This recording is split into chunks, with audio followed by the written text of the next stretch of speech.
2025, several members of an Antifa cell ambushed and opened fire on officers at an ICE facility in Alvarado, Texas, shooting one officer in the neck.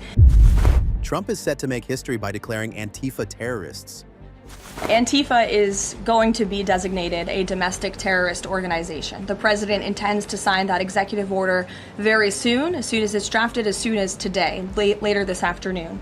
And this is something the president campaigned on because we have seen a rise in violence perpetuated by Antifa radical people across this country who subscribe to this group.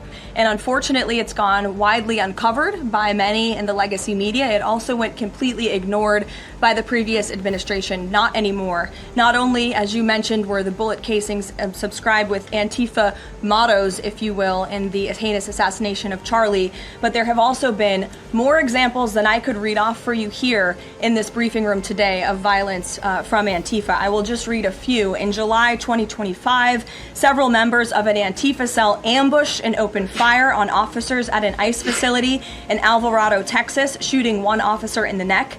Also in July 2025, 3 Antifa members were charged with assaulting a police officer during a violent riot outside an ICE facility in Portland, which for weeks prior had been under siege from the local Antifa terror cell.